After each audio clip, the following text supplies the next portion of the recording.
Professor Lee Nam-yong's long-form commentary, Diagnosing the Illusion of Full Autonomous Driving. Autonomous driving has become a buzzword. Politicians, corporate PR departments, and the media all insist that full self-driving is just around the corner. Yet, in my view, very few people are willing to look calmly at the reality and the limitations behind this glamorous language.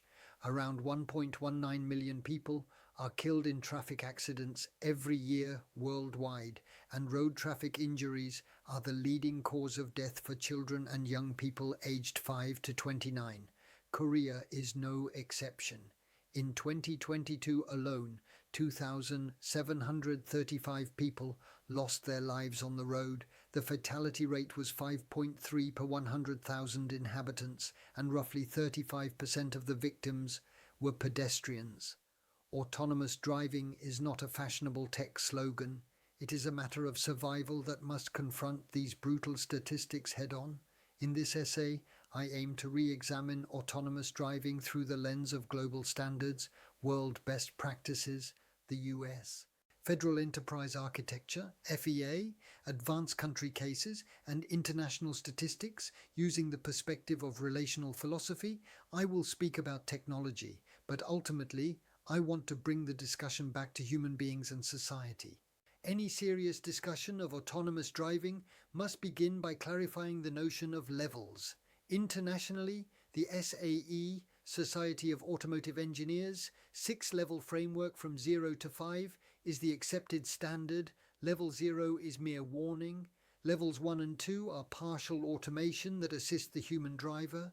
Level 3 is conditional automation, in which the system takes the primary role under specific conditions, while the human serves as backup.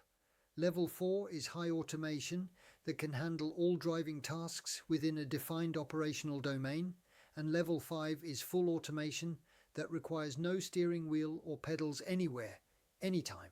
The problem is that many companies and media have deliberately blurred these distinctions.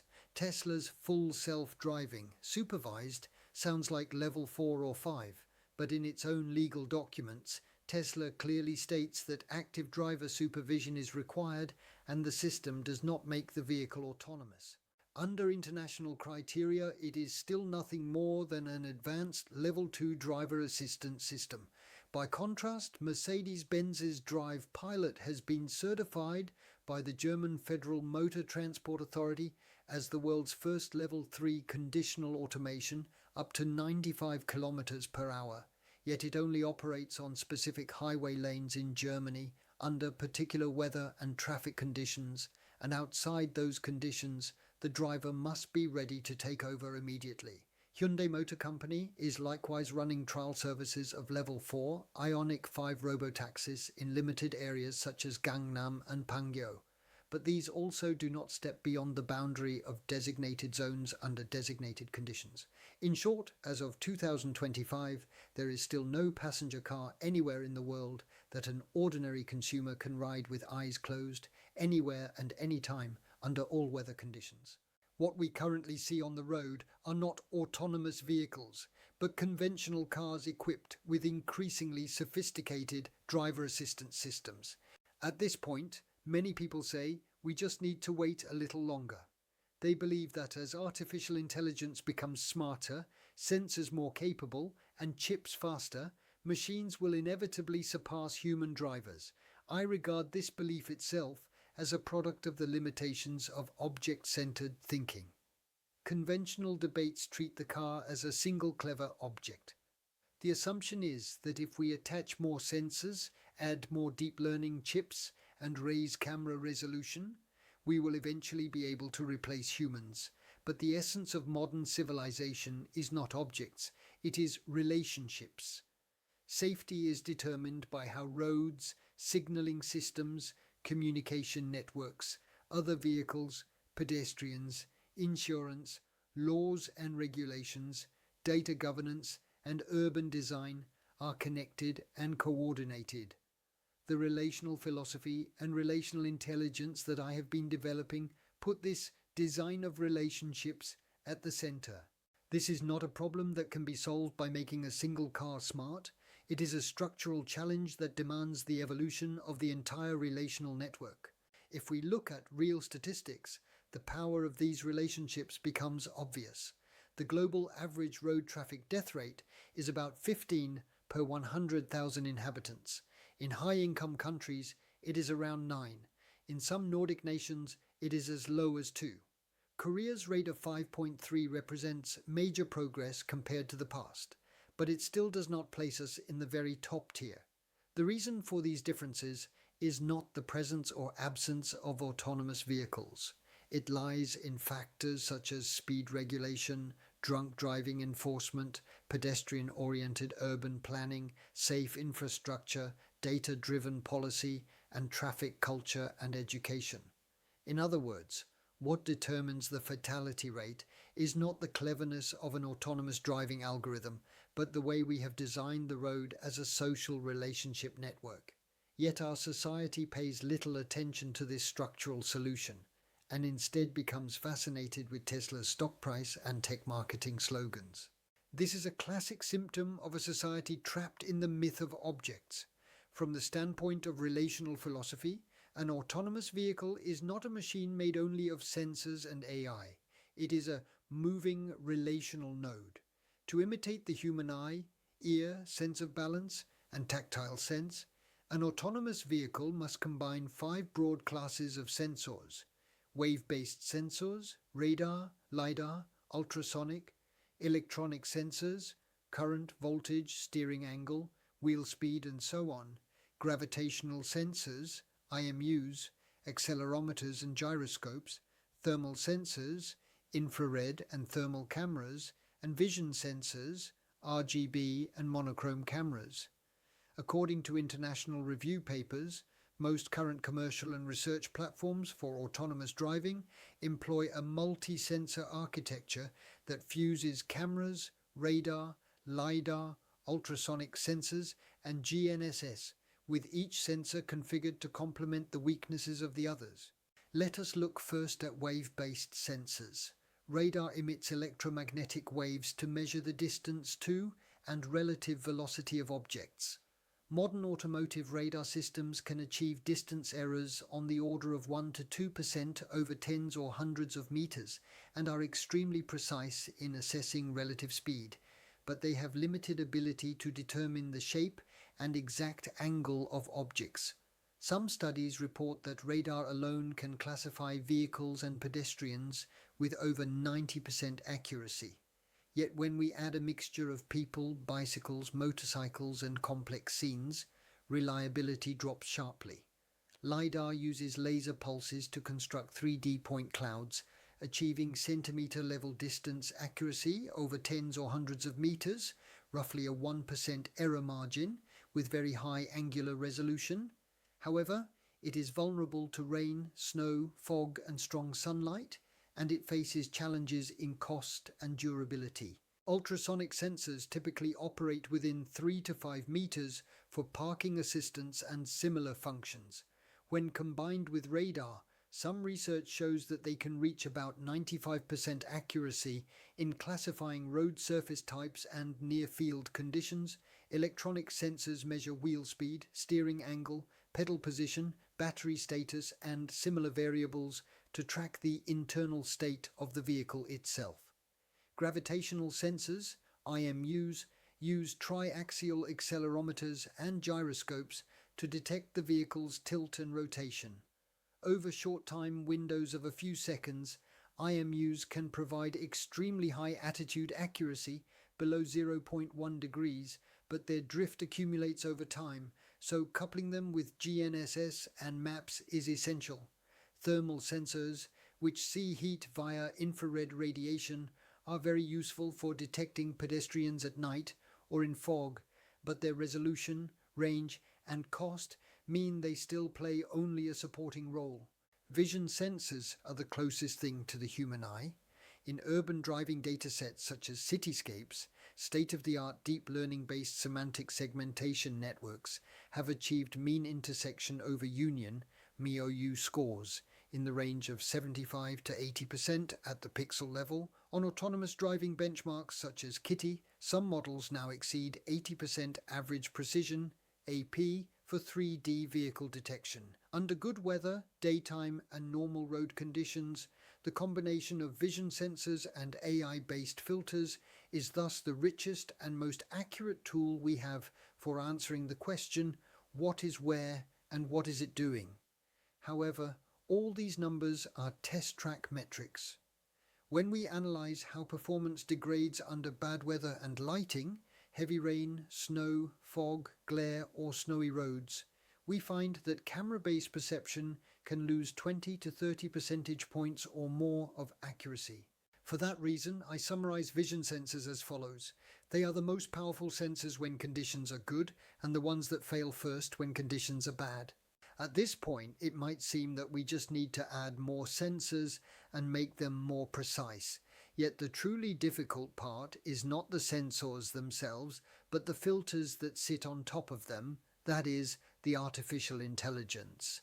Autonomous driving perception networks must recognize dozens of classes: vehicles, pedestrians, bicycles, traffic lights, signs, roads, curbs, and so on, at dozens of frames per second, simultaneously across multiple cameras.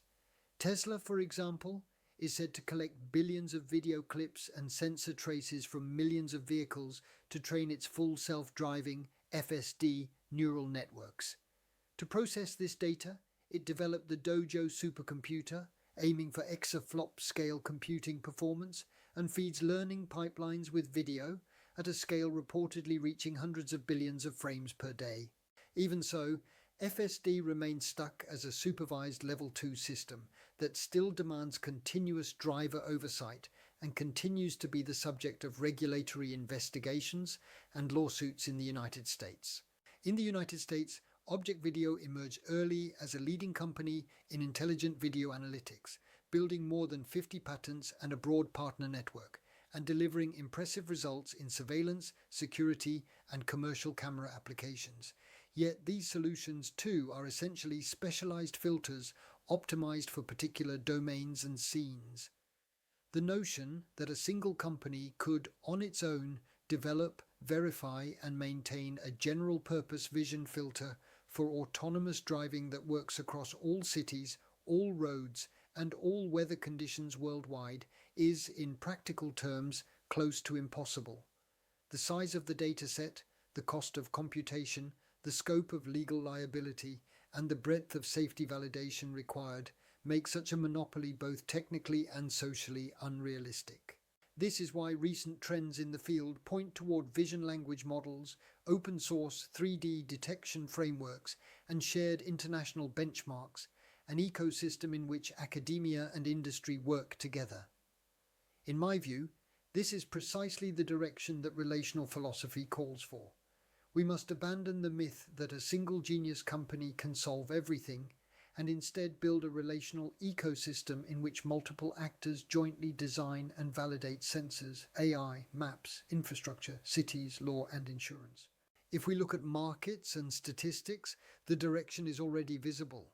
The global ADAS market is projected to grow from roughly $35 billion in 2024 to about $98.6 billion by 2034, with a compound annual growth rate exceeding 11%. The broader autonomous vehicle market is expected to expand from around $68 billion in 2024 to roughly $214 billion by 2030, with annual growth of about 20%. Most of this revenue is expected to come from Level 4 robotaxis, limited area logistics, and advanced driver assistance, not from privately owned Level 5 passenger cars dominating the world. The protagonists of the autonomous era will be mobility networks that are tightly integrated with cities, services, and data. China's Baidu Apollo Go robotaxi service already operates more than 1,000 fully driverless vehicles in 16 cities worldwide, with over 17 million accumulated rides. They do not promise Level 5 everywhere. Instead, they expand region-specific Level 4 services step by step by aligning road infrastructure, traffic signals, regulations, insurance, and ride-hailing platforms at the level of each city or district. Hyundai's robo-ride service similarly chose Gangnam, one of the most complex urban environments, as its testbed. It integrates signaling systems and vehicles, combines remote operation and monitoring with insurance and legal frameworks, and accumulates real passenger data as it goes. Tesla, by contrast, has deployed a Level 2 system worldwide under the name Full Self-Driving, in which the human driver remains fully responsible and now finds itself repeatedly entangled in investigations, lawsuits, and recall demands from US safety and legal authorities. I see this contrast as the difference between a relational system-oriented model and an object myth model. The former shares responsibility and data with cities and states, proceeding slowly and within limited domains to build trust. The latter tries to capture the market quickly with grandiose names, only to pay later for the failure to design the underlying relationships. At this point, we must change the question. Instead of asking, when will full autonomous driving arrive, we should ask, in what form should we accept and govern autonomous driving? My view is as follows. First, we must redefine autonomous driving not as a minor feature of the automotive industry, but as a national mobility service. Just as the US federal government uses the federal enterprise architecture to break down every governmental function into business areas, services, data, and technology, we must design a national mobility architecture using lines of business such as transport, public safety, insurance, urban planning, energy, communications, and data governance. We must first decide what data should flow between which institutions, who bears which safety responsibilities, and how this ties into ESG and carbon neutrality commitments. Second, we must design autonomous driving infrastructure and data as public goods. High-definition maps, V2X communication, and accident and near-miss databases should not become the private property of any single company, but should be platforms managed by central and local governments. Multiple firms should be able to use these on fair and standardized terms via open AP is third. Regulatory and insurance frameworks must be prepared at least one step ahead of the technology. If we deploy Level 3 and 4 systems at scale without clear rules on who is responsible when a crash occurs, the burden will inevitably fall on the weakest links: individual consumers, taxi drivers, and platform workers. Fourth, public education is indispensable. Today in Korea, far too many drivers think that as long as there is an ADAS button in the car will take care of the driving. If people fail to understand the difference between levels 2, 3, and 4, and blindly trust technology like a deity out of ignorance and greed, the biggest victims will be themselves and their families. I even believe we should introduce the concept of a self-driving license. Only those who have been specially trained and tested on the limitations of the technology and the structure of legal responsibility should be allowed to activate advanced autonomous functions. Fifth, we must embed relational philosophy design principles into every autonomous driving project and piece of legislation. Whenever a new service is introduced, we should publicly ask, what new relationships does this technology create? Which existing relationships does it sever? Who gains, and who is exposed to additional risk? If a project cannot answer these questions convincingly, then no matter how dazzling its AI looks, it should be halted or scaled back. Finally, I wish to speak frankly to the citizens of Korea. In matters of autonomous driving, the Korean public is too easily deceived, too easily excited, and too quick to forget. People become elated by a few PR slogans and YouTube videos promising, this time it's real, yet pay little attention to traffic fatality statistics, pedestrian safety, protection of elderly drivers, or the transport exclusion faced by those living in provincial cities. In the meantime, children, the elderly, small business owners, and night shift workers are losing their lives on our roads. From the perspective of relational philosophy, The essence of autonomous driving is not that the car takes the wheel. It is that our society redesigns how life and responsibility are shared. Technology is merely a tool in that process. If Korea truly wishes to become an advanced nation, its people must learn to see not only the glittering object in front of them, but also the invisible relationships behind it. We must become citizens who do not get swept away by politicians and corporations' exaggerated claims, but calmly ask who will do what, based on which data and standards, and with what level of safety and responsibility. That, I believe, is the real seatbelt of the autonomous driving era. Thank you so much.